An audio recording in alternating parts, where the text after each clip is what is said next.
War 2 చిత్రము 2 తెలుగు రాష్ట్రాలలో ఎన్టీఆర్ గారి క్రేజ్ దృష్ట్యా వచ్చేసి బాక్స్ ఆఫీస్ దగ్గర బాలీవుడ్ మూవీ 'హృతిక్ రోషన్' సినిమా అయినప్పటికీ ఎన్టీఆర్ గారు ఈ యొక్క సినిమాలో నటించడంతో ఏపీ మరియు తెలంగాణలో వచ్చేసి నాగవంశి గారు 80 కోట్లకు పైగా ఈ యొక్క సినిమాను కొనుక్కోవడం జరిగింది. అయితే ఈ యొక్క చిత్రము బాక్స్ ఆఫీస్ దగ్గర మరి మొదటి 2 రోజుల్లోనే దాదాపుగా వచ్చేసి 50 కోట్లకు పైగా షేర్ మార్కును అందుకున్నట్టు మనకైతే స్పష్టంగా కూడా అర్థమవుతుంది. ఇక గ్రాస్ పరంగా తీసుకుంటే మటుకు 120 కోట్ల గ్రాస్ మార్కుని అందుకున్నట్టు మనకొస్తే స్పష్టమైనటువంటి ఇన్ఫర్మేషన్ అవుతుందన్నమాట. అంటే మొదటి 2 తెలుగు రాష్ట్రాలలోనే ఈ యొక్క చిత్రము బాక్స్ ఆఫీస్ దగ్గర 100 కోట్ల మార్కును అందుకుని సంచలనం సృష్టించింది అనేది మనము ఇప్పుడు ప్రధానంగా మాట్లాడుకోవచ్చు. మరి శనివారము, ఆదివారము ఈ యొక్క చిత్రము హాలిడే ఉండడంతో ఈ యొక్క చిత్రము ఈ 2 రోజుల్లోనే కూడా బ్రేక్ ఈవెన్ అయ్యే అవకాశం ఉంది అనేది ఇప్పుడు టాలీవుడ్ విషయాలలో సర్క్యులేట్ అవుతుందన్నమాట.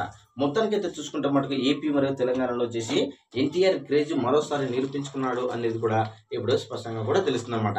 మరి ఏపీ అండ్ తెలంగాణలో వచ్చేసి 2 రోజుల్లో 100 కోట్ల గ్రాస్ మార్కును అందుకోవడంపై మీ యొక్క అభిప్రాయాన్ని కామెంట్ సెక్షన్ కూడా తెలియజేయండి. Thank you.